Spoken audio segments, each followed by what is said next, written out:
filière économique, donc ECE, il y a 3 et 4 ans de ça.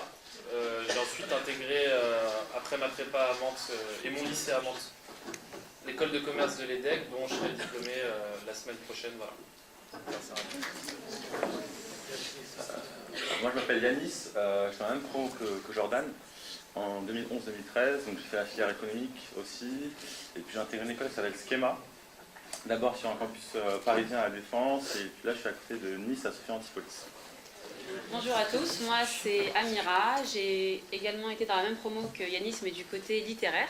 À la suite de la prépa littéraire, j'ai intégré une école de commerce, l'ISC Paris, et je suis pareillement, je termine mon master 2 la semaine prochaine, et je vais commencer ma vie active à partir du mois de janvier. Alors, bonjour, moi c'est Benjamin, ça fait 10 ans que je suis rentré à la prépa de Syntex. Moi, je ne suis pas resté 10 ans quand même, je suis sorti. En 2009, j'ai intégré l'école centrale Paris. Ensuite, en 2011, j'ai pu faire un double cursus avec Centrale en allant aux États-Unis à Stanford pendant un an.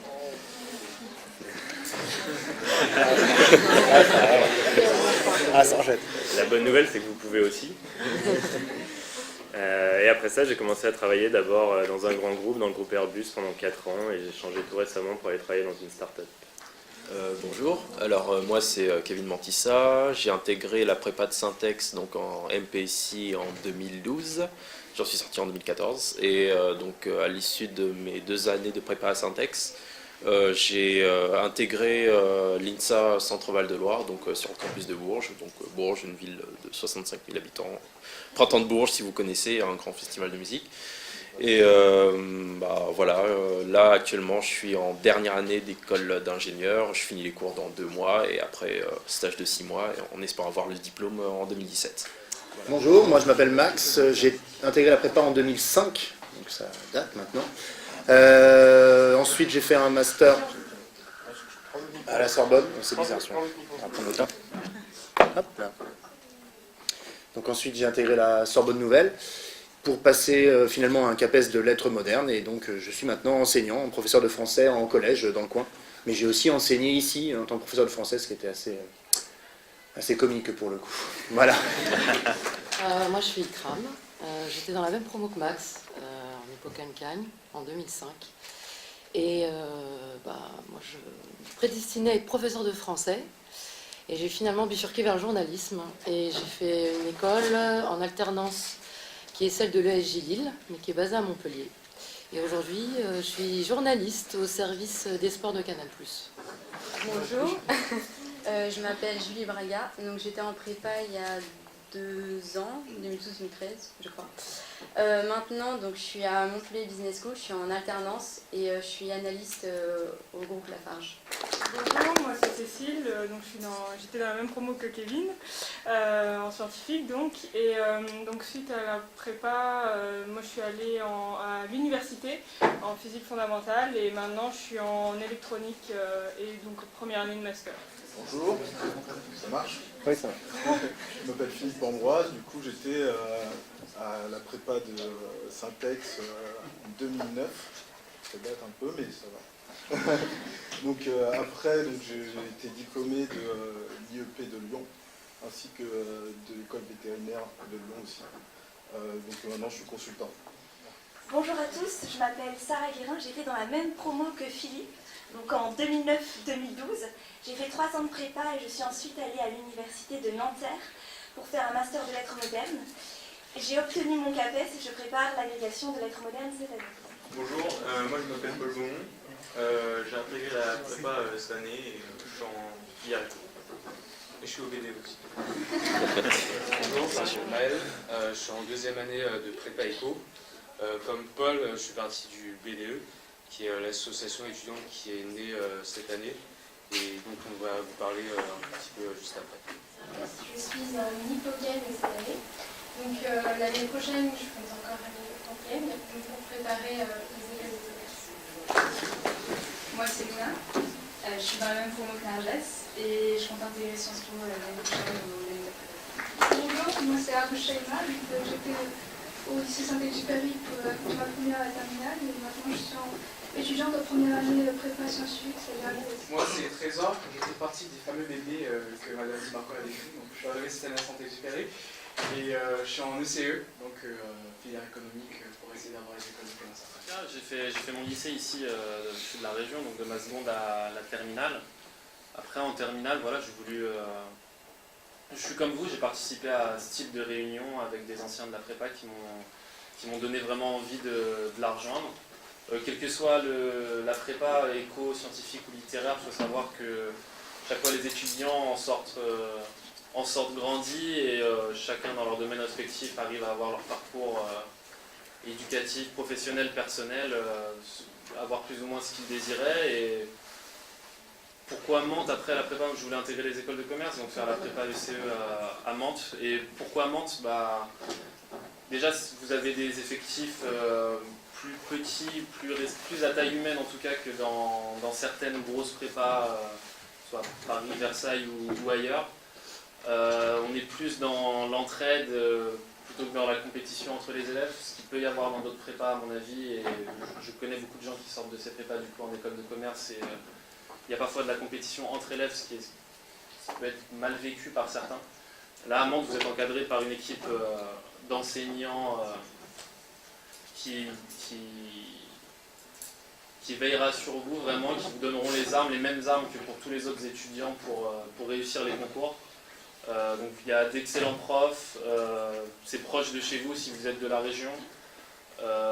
C'est un encadrement top, beaucoup d'entraide entre les différents étudiants. Donc voilà pourquoi c'est ce qu'on m'avait dit avant d'intégrer la prépa de Mantes, et après 2 ans en prépa de Mantes, je peux vous dire que c'est vrai.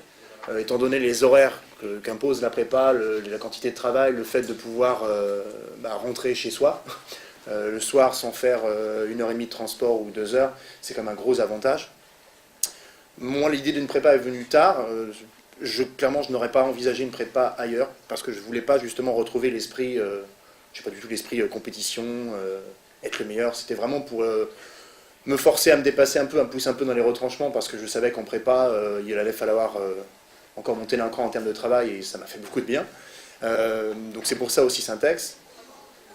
Vraiment pour l'état d'esprit, que je suis d'accord, on a vraiment retrouvé après, dans l'ambiance de travail, dans le fait que, la deuxième année, on était 12. Travailler à 12 avec des enseignants, c'est quand même une grande chance. Au niveau des enseignants aussi, on m'avait parlé de gens qui avaient fait des prépas parisiennes ou autres, avec des enseignants qui parfois ont pour objectif d'éliminer des gens parce qu'il faut faire une sélection et parce qu'il faut garder les meilleurs.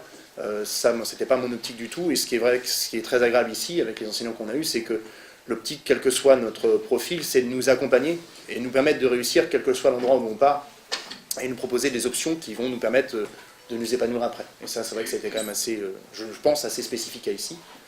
Et puis pour finir, ça a été retrouvé. J'ai aussi une grande fierté d'être passé par la prépa à Syntex, d'être passé par la prépa à Mantes après. Parce que c'est vrai qu'on entend aussi, moi j'ai entendu et j'entends hélas encore, prépa Syntex, oui mais c'est à Mantes, c'est Mantes quoi, c'est pas une prépa. Voilà. Alors c'est vrai qu'il y a les images c'est dur à défaire, mais quand je suis retombé dans le cursus universitaire, après en fac on retrouve des gens qui viennent de partout, y compris de prépa qui ont une image très prestigieuse, de prépa notamment à Paris. Et c'était moi j'étais très fier parce que quand les élèves, on rendait de voir, on n'est pas on est autant en réussite que les autres, et donc ils viennent échanger, ils disent « T'as fait quelle prépa? Tu viens d'où ?» Alors on avait prépa Henri IV, enfin ils disaient tous les noms, puis après ils demandent « Et toi, tu viens d'où ?» Et moi je faisais exprès, je disais « Mantes-la-Jolie, près du Val-Fouré. » Et là c'était très rigolo parce que dans les yeux des gens, on a l'impression que je les avais insultés, en fait ils étaient comme si « Mais c'est possible mais c'est bizarre, mais tu réussis ?» Oui. Et donc c'est aussi, moi j'avais une grande fierté déjà de le dire, d'être passé par là, et puis une grande fierté aussi parce que la formation qu'on a eue ici n'est absolument pas une formation au rabais, que j'ai eu aucun souci pour intégrer l'université derrière, et que j'ai eu aucun souci, et par rapport à d'autres élèves qui venaient de prépa plus prestigieuses, j'ai pas vu de différence. Donc c'est aussi une grande fierté d'être passé par là et de pouvoir le défendre aussi, puis je pense que si on est attaché à ces prépas, c'est aussi l'image du nombre de gens que vous voyez ici aujourd'hui. Moi, ça fait maintenant 11 ans, et on revient toujours, et il y en a d'autres, et je pense qu'ils reviendront encore, donc je pense que déjà ça vous dit aussi une image de la prépa d'ici. Alors moi, la question pourquoi une prépa, c'est pas très original ou encourageant, parce qu'en fait, je suis le 4e d'une fratrie et les 3 premiers ont fait prépa, et depuis petit, on m'a dit tu feras prépa et prépa scientifique, donc je me suis pas trop posé la question de pourquoi. Alors j'ai jamais regretté. Bon après je me suis dit peut-être que j'aurais aimé faire d'autres choses, parce qu'il y a plein de choses sympas à faire, du droit, d'autres choses, mais en tout cas j'ai jamais regretté la prépa scientifique, mais je me suis jamais trop posé la question. Par contre la question de pourquoi à Mantes, elle s'est posée. Donc le premier choix que j'avais fait, c'était la proximité géographique, les petits effectifs, tous les arguments qui ont déjà été cités. Et puis en fait j'aimais tellement ma prépa à Mantes que j'y suis resté 3 ans. Et à aucun moment entre ma deuxième année, donc ma 2e année de prépa et ma 3e année de prépa, je me suis posé la question d'aller autre part. Et ça avait surpris à l'époque ma prof de maths, Madame Fournier, qui n'est plus à Syntex, mais qui a fait énormément pour moi, donc je me permets de citer son nom, qui après m'a dit, je me suis demandé pourquoi tu n'as pas voulu aller après dans une prépa parisienne pour ta 3e année, pour ta 5,5. Et à aucun moment, moi, je me suis posé cette question, parce que tous ces arguments de petits effectifs et de proximité avec les enseignants, je suis persuadé que moi, c'est ce qui a fait que j'ai réussi à intégrer l'école que j'ai eue. Parce que j'avais vraiment une relation avec mes profs qui était particulière, qu'on ne peut pas avoir quand on a 40 étudiants en classe. J'avais des devoirs qui étaient calibrés par rapport à ce que je voulais faire. Je pense que, enfin, il me semble qu'il y a toujours des méthodes un peu comme ça où les enseignants essayent de s'adapter aux ambitions de chacun. Et ça, clairement, dans des plus grosses prépas, c'est pas possible. Il faut suivre le rythme de la classe et s'accrocher. Donc là, il y a vraiment un accompagnement, je dirais, personnalisé, et c'est un plus extraordinaire dans un cursus. Donc, je vais reprendre à peu près tout ce qui a été dit, mais je vais vous donner une illustration concrète concernant le fait que faire une prépa à Mantes, ça peut vraiment jouer sur vos résultats. Alors j'ai dit que j'ai fait 2 années de prépa à Syntex, c'est vrai, mais en fait techniquement j'ai fait une année de prépa avant de venir à Syntex, donc qui était dans une grande prépa parisienne pour le coup. Dans le Paris 16e arrondissement, je ne sais pas si vous connaissez, Trocadéro, tout ça, donc à Janson-de-Sailly. Bon voilà, oui bon, j'avais un bon dossier en sortant de terminale, donc voilà, avec en plus le papa derrière qui dit oui, tu peux le faire, donc voilà. Pas du tout de pression sur les épaules, donc donc ma prépa à Janson-de-Sailly, donc c'était de 2011 à 2012. Donc pour vous dire, Janson-de-Sailly, moi j'étais en MPSI, là-bas il y a 4 classes de MPSI, on est 48 élèves par classe, donc bon, ça vous donne déjà un peu l'ordre d'idée, disons que si on ne prend pas pied tout de suite, enfin on se retrouve vite à couler, je veux dire... Je suis arrivé en septembre, au bout de décembre, donc décembre 2011, janvier 2012, j'étais déjà sous l'eau, quoi, et c'était impossible de reprendre surface. J'ai coulé assez rapidement, même si j'avais la chance d'être en internat, donc avec des potes assez sympas, mais le côté compétitif se ressentait vraiment pour le coup dans la classe. L'accompagnement des profs, c'était pas du tout ça. Bon, d'un côté ça se comprend vu le nombre d'élèves, mais quand on se retrouve dans des situations personnelles un peu délicates, on aimerait bien, et qu'on n'a pas les parents à proximité, parce que du coup, donc juste pour remettre dans le contexte, moi je suis arrivé en France en 2011, avant j'étais en Afrique, donc mes parents ils sont restés là-bas, quoi, donc j'étais un peu tout seul, donc enfin voilà. Donc c'est vrai qu'on se dit qu'on aimerait bien avoir un peu d'accompagnement de la part des professeurs, et c'est pas ce que j'ai retrouvé là-bas. Donc autant vous dire qu'à la fin de ma prépa à Janson-de-Sailly, j'étais un peu en position latérale de sécurité, voilà quoi, pour vous faire un peu le schéma, quoi. Donc voilà. bon, il y a eu des circonstances du fait qui ont fait qu'à la fin de l'année, même si bon, je pouvais clairement pas passer en année supérieure, mes professeurs m'ont dit quand même que c'était dommage, que j'avais du potentiel qui malheureusement a été gâché par des circonstances personnelles. Et j'ai eu la chance d'avoir un conseiller principal d'éducation assez compréhensif et qui m'a dit Kevin, je sais que cette année c'était pas ton année, mais que je comprends que tu tiens quand même à continuer sur la voie de la prépa, que tu penses y trouver quelque chose. Donc je vais te donner l'adresse d'une école que je connais bien, une petite prépa où je pense que tu pourras faire tes marques et ensuite reprendre pied. Donc c'est comme ça que j'ai connu la prépa de Syntex. Donc voilà, je suis arrivé donc à Syntex en 2012 et j'y suis resté. Voilà, j'ai fait mes 2 ans après. Voilà, j'ai intégré mon école et vraiment, enfin la différence s'est sentie. Bon, il n'y a qu'une classe de MPSI, enfin peut-être plus maintenant, je sais pas, ça fait 2 ans que je suis revenu, je suis pas revenu et il y a des changements, enfin il y a un amphi, ça, ça fait un peu bizarre, je dis qu'est-ce qui s'est passé? Et bon, quand j'avais intégré, donc il y avait une seule classe de MPSI, on était 20 et c'était déjà un cadre beaucoup plus posé qui me correspond.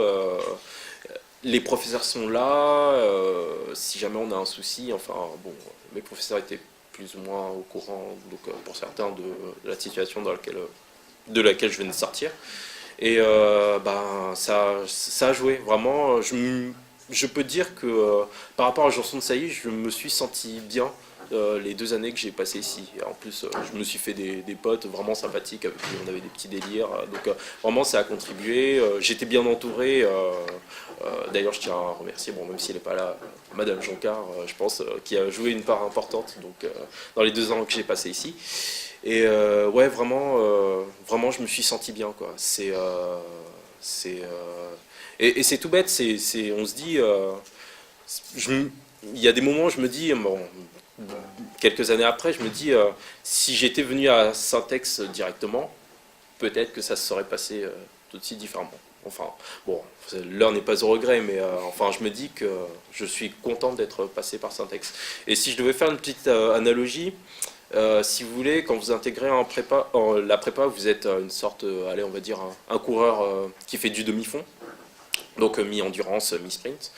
Les 2 ou 3 années que vous allez passer en prépa, ça va être votre entraînement. Et si vous voulez, la ligne d'arrivée, ce sera vos concours.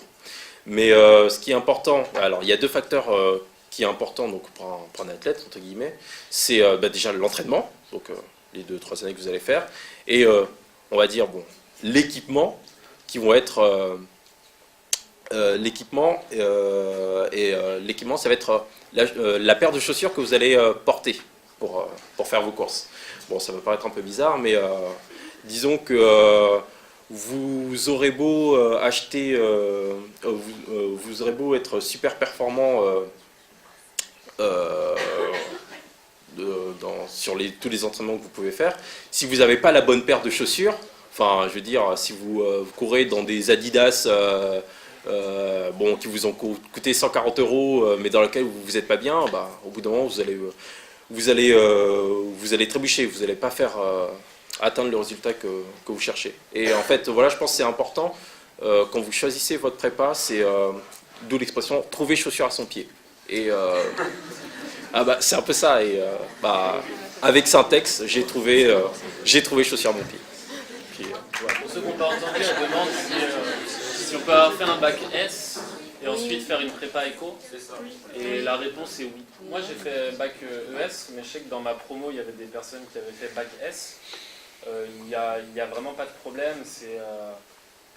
Sachant que la prépa éco, il y a aussi pas seulement, on peut se rattraper ailleurs, mais les maths sont aussi assez importantes. Donc c'est presque... Ça peut être bénéfique si les maths sont un point fort. Après, il y a tout le spectre des matières, hein, philosophie, culture générale, langue vivante.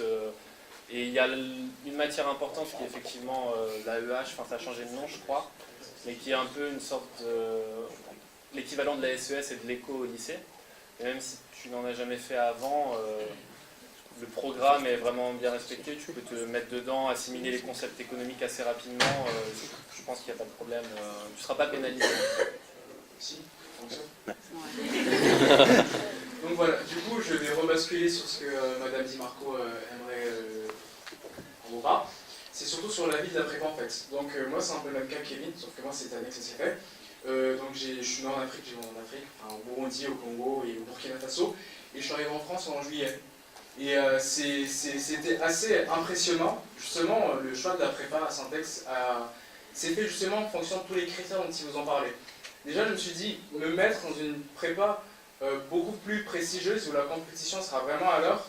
Et déjà, je dois m'installer dans le pays, m'intégrer, essayer de me reconstruire une famille en quelque sorte. Et c'est pas évident en fait quand on est dans cet esprit de compétition. Et ça a été ça l'élément différent que j'ai pu trouver ici à Syntex. C'est que déjà, entre les élèves, nous nous entendons très très bien. Donc franchement, on a une classe qui est très solidaire. Et ça se passe vraiment bien. Et du coup, ça nous fait une petite famille, quoi. Et surtout à côté, c'est tout le personnel du lycée, les professeurs, Madame Jancar, on peut en dire des tonnes et des tonnes. C'est notre deuxième maman et elle sera la vôtre si vous venez ici, donc vous inquiétez pas. Et ils nous mettent à l'aise, ils nous mettent vraiment à l'aise. Et donc sur ça, je suis vraiment content. Ça fait quelques mois que je suis ici, donc du coup, moi j'ai pas vraiment de choses à dire en disant oui, ça s'est passé ainsi, tout ça. Mais ça fait quelques mois que je suis là quand même. Et le fait d'être à Syntex m'a beaucoup aidé pour l'intégration en France. Et maintenant, pour parler de la tonne de travail que nous avons. Il y a des choses qui fâchent, hein. Il y a des choses qui fâchent. Non, c'est sûr et certain qu'on prépare. On va oublier les petites soirées le vendredi soir, parce qu'on a un petit déj chaque samedi matin. Ça va se préparer. Les petites colles qui tombent de manière très aléatoire en semaine, qui rajoutent 2 heures de plus sur le travail. Mais voilà, il y a du travail, c'est sûr et certain. Mais ça ne fait pas peur en fait. Ça ne fait pas peur du tout. Au début, on a l'impression que c'est quelque chose de grand, que voilà, on ne va jamais y arriver, c'est énormissime. Mais en fait, après, quand on se rend compte que, en fait, ce qu'il faut qu'on comprenne quand on en prépa, c'est qu'il faut faire confiance aux professeurs. Et se dire que nous, on arrive. C'est ça justement qui peut être déroutant pour certains. En terminale, quand on est de bons élèves, ou au lycée, au collège, je ne sais quoi, on a confiance en nous. En se disant qu'on sait qu'on sait très bien réviser, on se dit, le bac, il n'y a pas de problème, je l'aurai, je connais mon chemin en quelque sorte. Alors qu'en prépa, il faut qu'on comprenne qu'en fait, on arrive avec des bases bonnes, très très bonnes, certes, mais qu'en fait, on ne sait pas du tout où on va. Et les profs, eux, ils savent où ils vont nous emmener. Donc, il faut leur faire confiance. Il faut savoir quand un prof vous dit, il faut faire ça, il faut faire comme ci, il faut faire comme ça. C'est sûr que chacun a ses méthodes. Et il faut après adapter. Mais il faut surtout vraiment écouter les conseils des professeurs, parce qu'ils savent vraiment ce qui est bien pour nous, et ils voient notre niveau, et ils savent très très bien où on peut taper, où on ne peut pas taper. Et je pense que ça, c'est très important qu'on le comprenne quand on est en prépa, qu'il faut vraiment écouter les conseils des professeurs. Et l'autre challenge qu'on en prépa, c'est l'organisation. Donc je ne vais pas vous en dire beaucoup, parce que même moi, je pense qu'il bon, on comprendra ce qu'il y a à comprendre. Mais l'organisation, c'est quelque chose de très primordial en prépa. Vraiment. Parce que très rapidement, on a... En fait, désolé les profs, je vois qu'il y en a qui sont dans la salle, mais ils s'amusent à nous donner des choses à faire, et en même temps, et plein de choses à faire. Sur le coup, on se dit, mais on va jamais y arriver. En plus, j'ai un dé samedi matin, j'ai une colle à telle heure là, je vais rentrer chez moi à quel moment, je vais jamais y arriver. Mais en fait, quand on est organisé, quand on se dit 1 heure par jour, par matière, faut jamais faire des gros blocs de révision quand on n'en fait pas. Parce que ça peut être bon, mais c'est pas l'idéal. Régulièrement, en fait. C'est ça justement. Faut installer des mécanismes qui vont nous permettre, les fameuses chaussures en fait. Les mécanismes qui vont nous permettre de travailler de manière régulière, de ne pas être à la traîne, parce que justement c'est ça qu'on ne comprend pas des fois. On se dit, oh, c'est pas grave, je remets à demain ce qu'il y a à faire, ou je fais la veille. Et on se rend compte qu'en fait, c'est pas que c'est compliqué, mais c'est qu'il y a beaucoup de choses, c'est à notre portée, mais en fait on l'a fait trop tard. Et du coup à la fin on n'arrive pas à le faire. Et donc voilà. Ensuite, ce point-là, sur le côté de la résidence, je vais laisser un de mes camarades vous en parler. Parce que voilà, il y a une résidence étudiante dans le coin. Donc encore une raison de venir à Nantes. Si vous voulez pas rester, à Mantes parce que vous dites je vais rester chez mes parents, c'est pas cool, je veux la vie étudiante, bon prépa certes, mais étudiante, il y a une résidence étudiante et mes amis vont se faire un plaisir de vous en parler. Oui. Une colle, c'est quoi une colle? C'est une interrogation orale. C'est pas une retenue, hein. C'est pas une retenue. Alors une colle en fait. Donc ça c'est des petits vocabulaires, c'est des petits mots que vous connaissez dans la vie courante et qu'une fois après la prépa, chaque fois que vous allez voir le mot colle, ça va vous traumatiser. Mais ce n'est pas grave. Alors une colle en fait, c'est une sorte d'examen oral en fait. Donc par matière, voilà, on va avoir 1 heure de colle. C'est pas vraiment 1 heure en fait où on fait. Bon, ça dépend des matières. On fait jamais 1 heure comme ça, enfin pile. On est en groupe de colle, donc on est souvent par groupe de 3. Et justement, on tire en zone. Donc c'est 20 minutes en fait par élève. Et en fait, on arrive avec on tire un petit sujet, donc sur la matière. On a 20 minutes de préparation, et après on a 20 minutes, et sur ces 20 minutes-là, il y a 10 minutes d'exposé et 10 minutes d'entretien avec le professeur. Mais bon, après, ça peut changer sur les professeurs, sur les matières, où ça peut être 15 minutes d'exposé et 5 minutes d'entretien, ou pas du tout d'entretien, mais un exposé. Ça varie, mais c'est pas une retenue, c'est pas une colle non plus. En fait, l'école, c'est ultra formateur pour apprendre à parler en public. Je vous parle là, vous êtes 60, j'aurais jamais pu faire ça en sortant de terminale. C'est grâce au col pendant 2 ans que j'arrive à prendre la parole en public, à exposer mes idées, à construire sans bafouiller, sans trembler. Mais c'est un processus d'apprentissage qui prend du temps pour certains, qui est inné pour certains, mais moi ça m'a vraiment permis de pouvoir prendre la parole en public et d'être assurée en fait sur ce que je dis. Et sur ce point-là de la parole en public, il faut savoir que c'est assez important parce que pour les écoles de commerce, ils vont mieux vous en parler que moi. Il y a des entretiens qui comptent pour 50% de la note à la fin, c'est ça? Ouais, très bien. Ils vont vous dire ce que c'est. Mais c'est pas que pour les écoles de commerce, c'est aussi pour votre vie future après. Parce que vous allez passer des entretiens pour décrocher un stage, décrocher un travail. Et c'est essentiel parce que parfois vous allez aussi passer des tests. Moi, il y a 2-3 semaines, j'avais passé un entretien et on avait pareil un sujet à choisir au choix. Donc on avait le choix, on choisissait ce qu'on voulait et on devait le préparer et l'exposer. Et ce qui a été évalué à cet entretien, c'était notre capacité à énoncer des idées, à introduire et à conclure. Et donc à argumenter tout au long de l'oral. Et donc c'était pour un stage chez IBM. Donc je ne sais pas si certains... Non, ça parle à personne. Ouais, c'est cool. Voilà. Et donc, oui, pour ceux qui sont en école ou dans le monde professionnel vont connaître, mais voilà, c'est des choses qui vont vous servir pendant votre année, après pour intégrer votre école, mais aussi pour votre vie future avec vos amis, vos collègues, dans plein de choses. Et ça se ressent même aujourd'hui, mais en tout cas, je l'ai ressenti. J'ai réussi, à l'oral, en école de commerce, je suis plutôt à l'aise. Et c'est aussi c'est grâce au col, mais c'est aussi grâce aux dissertations, à l'écrit. Parce que dans les dissertations, à l'écrit, on apprend aussi, c'est le même procédé, c'est qu'on apprend à énoncer des idées, à énoncer des arguments et à les développer tout au long d'une dissertation. Et aussi à se servir de toutes les connaissances qui sont à notre disposition. Et on apprend à faire ça, même si ça paraît assez simple, c'est un vrai exercice d'organisation. L'organisation, on va dire, dans la tête, intellectuelle, voilà. Donc voilà, ça va vous servir. On peut parler en général de méthodologie, qu'est-ce que ça vous a appris en général la prépa en termes de méthodologie, de rigueur, d'organisation? Est-ce que vous avez des témoignages là-dessus? Pas mal. Ça nous a appris la rigueur tout simplement. Oui, c'est développer une certaine rigueur dans notre façon de travailler, que ce soit sur le plan scolaire ou bien professionnel. Quand on est en stage ou bien pendant mon école, j'ai eu l'occasion de faire partie d'une association étudiante. C'est une rigueur qu'on développe, mais dans tous les domaines. C'est une formation d'esprit qu'on met en application tout au long de notre vie à partir du moment où on la développe en prépa. En prépa, vous apprenez par exemple combien de temps vous devez dormir pour pouvoir tenir la journée. Certains ont besoin de 5 heures de sommeil, d'autres ont besoin de 8, et ça apprend à se connaître en fait. Vous apprenez aussi, si vous devez apprendre par exemple pour l'anglais des listes de vocabulaire, vous apprenez qu'il faut vous y prendre soit 2 jours à l'avance, 3 jours, une semaine, ou la veille vous pouvez le faire. C'est vraiment apprendre à vous connaître, vos capacités d'apprentissage. Et puis, vraiment, moi, c'est ce que j'ai appris en prépa, c'est à me connaître, mes capacités intellectuelles, et puis savoir comment je pouvais réagir dans certaines situations en ayant tant d'heures de sommeil, ou pas du tout. Voilà.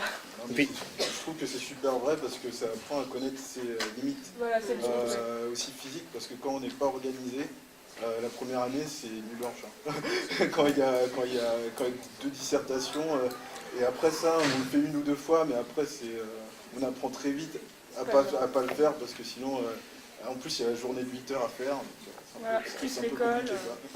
Et puis là, soyons clairs quand même, quand on sort, moi quand je suis sorti du lycée, bon, j'avais un bac avec une mention super, mais j'étais pas à fond, quoi. Là, en prépa, il n'y a pas le choix. Il y a quand même un fossé important. On sort, on pense que voilà, on a des bons résultats, on se dit, on fera prépa.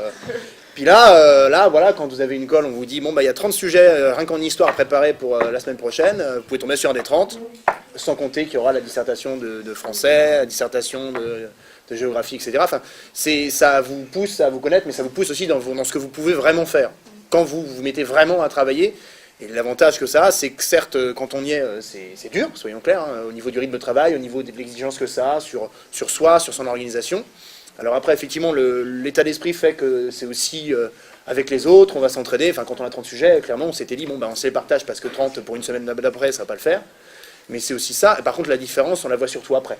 Oui. Ah bon, je l'ai vu après quand je suis arrivé en fac, parce que pour le coup, là, ça m'a forcé à vraiment travailler mes méthodes, à travailler sur tout type d'exercices, des oraux, y compris des oraux de langue, enfin pour des oraux d'anglais, des oraux dans d'autres matières.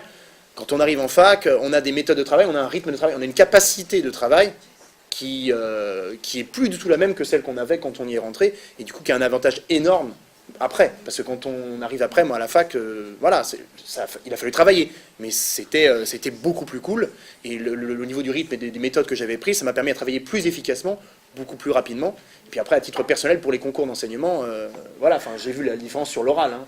Au niveau de l'oral, effectivement, quand on va avoir dans l'année, je sais pas, 20, 30 calls, quand il faut parler à un jury de 3 personnes, vous êtes stressé parce que c'est l'examen, mais l'oral n'est pas un problème majeur, parce que vous êtes tellement habitué à ça, que faire une explication de texte, prendre la parole, c'est devenu automatique. Alors que quand on sort du lycée, des oraux à 35, on en a fait de temps en temps, vite fait. En parlant 2 ou 3 fois dans l'année, vraiment un oral, sinon on n'en fait quasiment pas. Après, on parle de capacité de travail, etc. Enfin, je voudrais quand même mettre l'accent sur, vraiment, comme tu disais, l'efficacité qu'on nous permet d'acquérir. On nous donne vraiment les outils pour justement pas être en position latérale de sécurité, pas faire de blanche, etc. Enfin, on apprend à être efficace, surtout. C'est-à-dire un boulot qu'on ferait peut-être en 3-4 heures au lycée, je pense qu'à la fin de la prépa, on peut facilement diviser le temps par 2. On nous apprend vraiment à bosser bien. Être efficace, ça passe par la rigueur, l'organisation, et en même temps ça sert pour toute la vie, que ça soit en entreprise, parce que ça arrive très vite. On voit la différence avec, moi je suis arrivée en université, et des étudiants qui n'avaient pas fait prépa, moi je sais concevoir un plan paf en 15 minutes, eux, au bout d'1 heure, ils n'ont pas encore fait le plan, et l'efficacité est très différente en fait, en étant passé par la prépa ou non. Moi, j'aimerais vous illustrer ça sur la perception que les gens à l'étranger ont de la prépa, parce qu'en fait, il faut savoir, pour ceux qui ne savent pas, que la prépa, ça n'existe à peu près qu'en France, et notamment aux États-Unis, ça n'existe pas du tout. Et quand j'ai eu à candidater pour aller dans une université américaine, il faut faire un dossier, c'est pas sur concours. Donc vous envoyez un CV, une lettre de motivation, des lettres de recommandation, des choses comme ça. Et dans votre CV, ils savent absolument pas ce que c'est que la prépa. Alors en fait, la seule chose qu'ils savent sur la prépa, pour eux c'est une boîte noire. Ils savent que vous entrez en prépa après le lycée. Et ils savent que quand vous sortez de la prépa, vous avez justement acquis toutes ces capacités de travail en grande quantité, beaucoup de rigueur, et que vous êtes très efficace. Et ça c'est vraiment une perception que je trouve intéressante, parce que nous... voilà, on vous raconte ça, mais à l'étranger, ils ont aussi cette vision-là, et c'est assez vrai. Et après, ça vous suit, hein, comme ça a été dit par mes camarades. quand vous arrivez et que vous vous comparez après à quelqu'un qui a un cursus, par exemple, purement universitaire, et ben vous voyez les fruits de ce travail que vous avez fait pendant 2 ans. Donc typiquement aux États-Unis, c'est l'inverse de nous. Ils vont, après le lycée, ils vont être plutôt détendus pendant 4 ans, dans leur partie de licence qui chez eux dure 4 ans. Et après, ils vont en chier pendant 2 ans. Et alors, donc moi, comme j'en avais déjà chié, j'ai décidé d'y aller que quand j'allais pouvoir être à peu près détendu. Donc j'étais pendant ces 2 ans où eux travaillaient beaucoup. Ils commençaient à vraiment travailler à un rythme assez soutenu. Et grâce à la prépa, ça a été pour moi, pas indolore, mais plutôt agréable. Ça passait bien parce que j'avais déjà acquis toutes ces capacités de travail-là. Donc après, vraiment, vous allez capitaliser là-dessus. Peu importe ce que vous allez faire après, c'est quelque chose qui va vous suivre. Dans l'industrie, ça va vous suivre. Les séances de sport, pas obligatoires, mais vous pouvez y aller. Vous faites des tournois de foot en salle, vous faites un volley. Le gymnase est ouvert pour vous, vous faites ce que vous voulez, vous vous défoulez pendant 12 heures. Ouais, on dit aussi, on faisait des tournois FIFA. Enfin, il n'y a pas que du sport. Mais on a son dimanche, ça veut dire qu'on va faire un dimanche. Non, mais on n'est pas en prépa. Voilà, vous faites la glace matinée. Ça veut dire par exemple que le dimanche, oui bien sûr on travaille comme le samedi après-midi, mais qu'il faut se laisser un moment à soi, qui peut être le sport, le vendredi après-midi, ou voir des amis à un moment, ou à quelque chose qui nous permet de respirer pour pouvoir résister aux semaines de prépa qui s'enchaînent. Bah, moi j'ai continué la musique par exemple le samedi après-midi, voilà. Donc ça peut être ça. Après, ça dépend vraiment des gens. Il y a des gens qui ont besoin de beaucoup travailler et qui forcément vont tirer un trait sur les activités. Enfin, honnêtement, nous, on a continué à vivre concrètement. On vit en prépa. On joue à FIFA, on sort, on fait du foot, on va au cinéma. Enfin, on vit. On travaille juste plus et différemment.